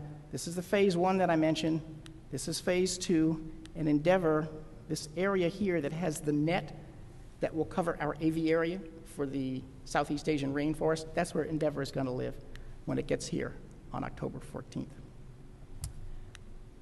In 2017, we're going to go vertical with it. And this gives you a physical scale for how tall the orbiter is. It's about 122 feet tall. And this peak, which is at the apex of our atrium, is about 120 feet. Okay.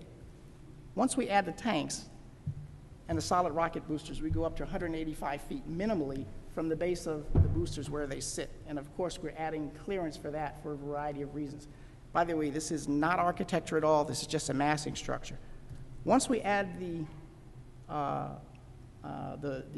service structure, the tower, the gantry, we're taking a huge mass of the total 200,000 square feet that we've allocated. This is a $200 million campaign, 200,000 square feet approximately, just for the devotion of the shuttles. So we are working with the architects right now to figure out what's the best combination of orbiter configuration, including all the other artifacts that are in the National Collection that we don't want to subordinate in terms of importance, not at all, including the aircraft, which are big things, they're fixed-wing things, and they just take a lot of space, as well as the robotic spacecraft, some of which are quite large, like Cassini, for example. It's a huge spacecraft.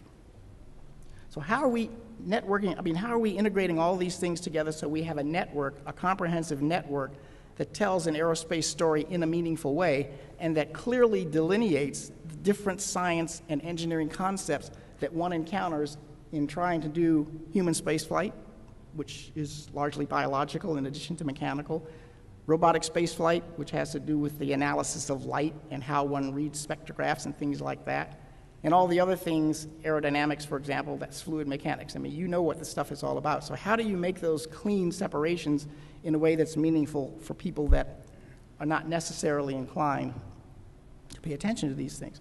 So we decided that for the shuttle area, what we would do, if you notice this area, this is the 20-foot area. So all of the exhibit galleries are accessed from the 20-foot area. So you go up an escalator into the Science Center, and at that 20-foot elevation, you make a left turn and you go to ecosystems, or you make a right turn and you come over here to phase 3.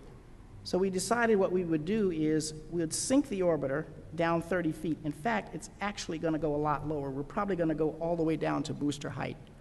And what that does, that lets us bring the aft end of the payload bay down because the idea is to interpret Endeavour in 2 completely different ways at the same time. One interpretation is before liftoff. So let me go back to this. You come here, you go along this corridor, you see Endeavour, and you see it as though it's buttoned up and ready for flight. Okay, it won't have these strong backs on it, these torque tubes. Those will be removed. It'll look like it's buttoned up for flight. Okay, and we'll interpret the physical scale. This is a starboard side view. It's about a 3/4 angle view. And the main idea is to get people to understand what the orbiter did for the principal part of its mission, which was going from 0 velocity to its orbital velocity at MECO. And then, of course, the reentry. But then, when you walk around the orbiter, you'll see that half of it is skinned and opened up. And so what we'll do is open up one of the payload bay doors. This is the port payload bay door. The second space hab module that I'll mention to you, and we have never done this, by the way, has to be placed into the payload bay of the orbiter. We'll probably go aft bay 11 or 12, that's down toward the bottom, so that when people go up the escalator or up the ramp, the orbiter is now sunk 30 feet. They're physically inside that payload bay and can look down into the payload, the metaphor being that there is an intimate experience. The gantry access provides you with multiple level views of the orbiter. Riding somebody up in a gantry is a difficult challenge because you have capacity problems. So you want to get as many people as high in the orbiter as you can before you start funneling them through an elevator system.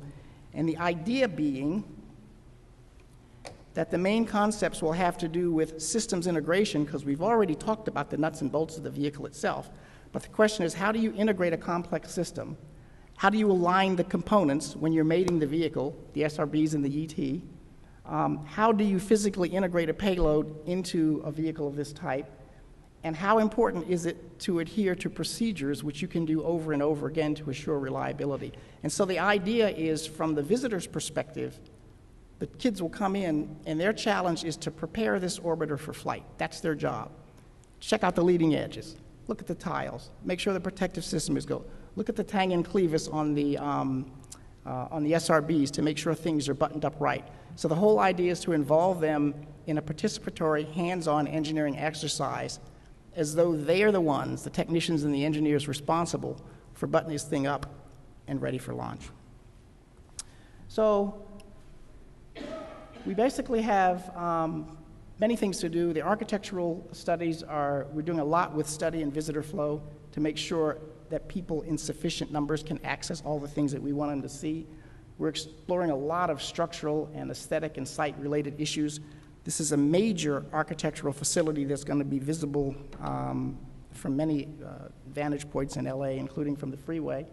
We're doing a lot of interface with the exhibit design team regarding the conservation of the vehicle, because such a high physical space, there are a number of ways to think about conservation. And we're refining the communication goals, or developing them now, for the several areas that I talked to you about.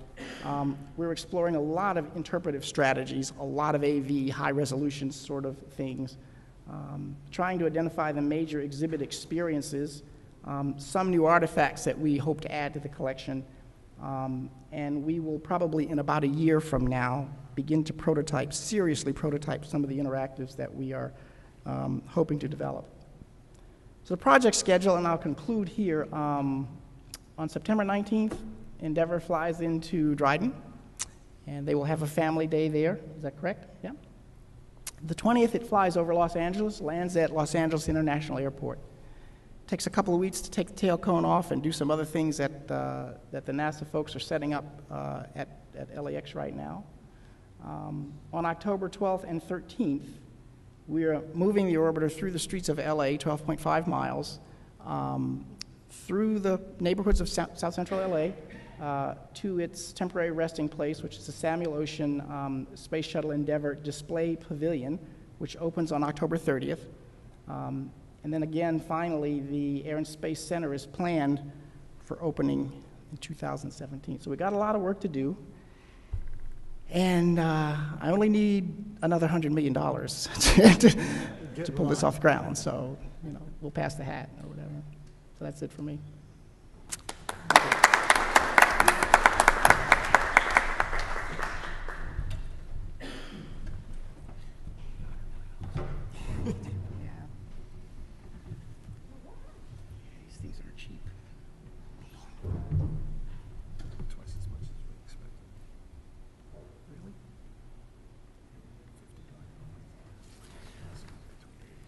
So for the context, we've gone through 4 orbiters. We've heard that they are going to be interpreted in radically different ways. One as a flight test article to open the way for the shuttle orbital program. Another in a launch configuration, another in a landing configuration, and 3 of them on the East Coast, 1 of them on the West Coast.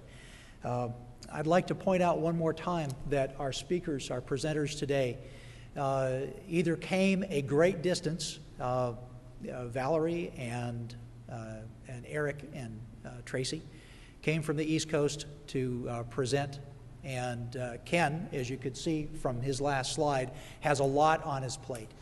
So I'd like to thank one more time and recognize all of our presenters. And we have a few minutes before lunch for questions, and I'd like to take the opportunity to ask each of the presenters to respond to what interaction would they like to see with AIAA in the future relative to their particular orbiter. And start with Valerie.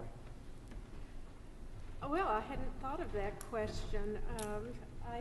I think perhaps at the local level, with the local chapters and such, for all of us, it would be great for AIAA members to take an interest in the educational programming that we're going to develop around the orbiters. I know that AIAA certainly has commitment to fostering education and nurturing the next generation of aerospace professionals. So either becoming involved in some of our programming as partners or as sponsors might be very helpful and very satisfying to the AIAA chapters as well. And that is totally off the cuff. Thank you. Yeah, similar to what Valerie said, I'd like to see them be able to use the orbiters as a tool to help galvanize events and gatherings to bring schools together and use them as opportunities to help get momentum for those education projects.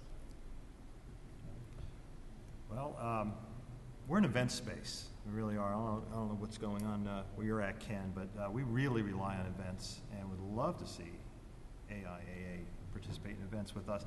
And even on the educational level, that's our 2 core things are we an event space or are we a museum? And then the education department stands up, no, we're an educational institution. So there's 2 opportunities there, events and education. Love to see out there. Yeah, we have a lot of physical handling to do with Endeavour. I mean, we have to do something at the Science Center that only NASA has done with a fully equipped orbital processing facility, and that is open the payload bay doors, put in the space hab unit that I mentioned, close the doors, rotate the vehicle, put the vehicle in place, open the port payload bay door, and then secure it appropriately. And we have an architect team that is very much on board, some sharp structures people, but I think it would be great if expertise from AIAA could sort of adopt our effort, if you will, and guide us through that very difficult process of assuring that all of the ground support equipment is being used appropriately, assuring that we have adherence to all the procedures that we'll put in place to open the doors in ways that have never been done before. So we have some real physical handling requirements and challenges that really sharp people from AIAA, I think, could really help us with, if they're willing. Thanks. Could I make a quick comment, too, of something that was sort of implicit in our talks today, but maybe to make it explicit? When NASA made the decision to award the orbiters, we all joked that the orbiters were free. The shipping and handling, however, had to be paid for. And I think you've heard this morning what a huge investment these organizations are making simply to receive the vehicle. And then to build new buildings to house the vehicles. It's really kind of beyond the scope of anything that had ever been budgeted before in advance. So it's a huge privilege to have received an orbiter, but it's also a huge responsibility, both a kind of technical responsibility as well as a financial responsibility. Question here. There was a lot of international participation over the 30 years. There therefore must be exhibits happening in the other countries. Is anybody trying to coordinate any of that with this?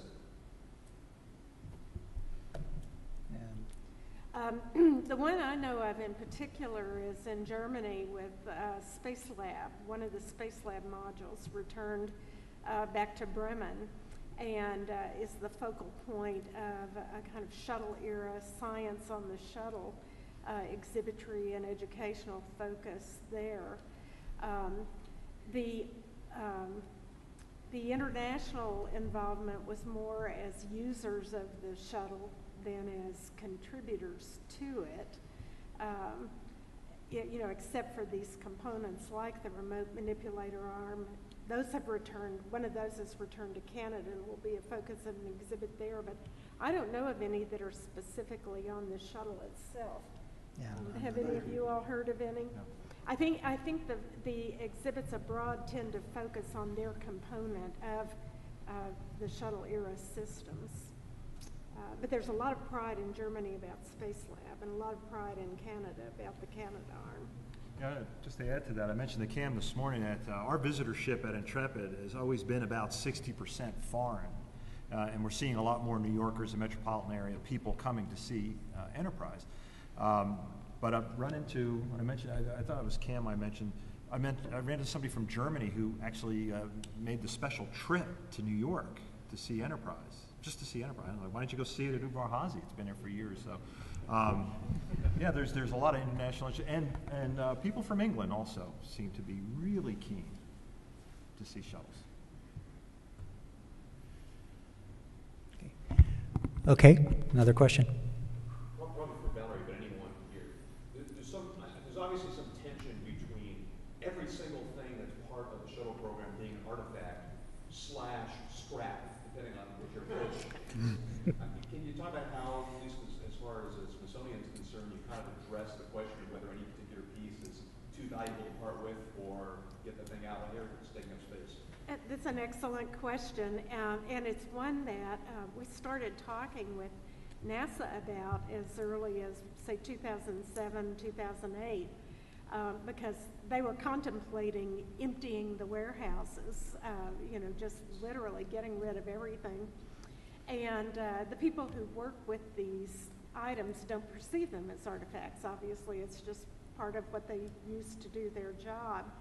And so we have a collecting plan and a collecting rationale that sets up various categories of things that we have considered to be artifacts over the scope of aviation and space flight. And simple examples are crew equipment, avionics, things that literally come out of that culture of flight. And then we have a social and cultural history collection which deals with memorabilia and mementos. It goes all the way back to the beginning of flight, things that were made for the commercial marketplace to commemorate Lindbergh's flights, for example, or the Wright brothers' achievements. So we just basically applied the categories that we have to the kinds of artifacts that NASA had, and then we set up a sort of hierarchy as well of things that are flown, things that were engineering backups, things that were test units, Kind of down at the bottom of that hierarchy is mock-ups, replicas, facsimiles, that sort of thing. And then every time NASA releases a group of artifacts, which this week is the 14th release of small artifacts that NASA's been announcing through the General Services or Government Services Administration, we go through that catalog and look just to see what meets our criteria.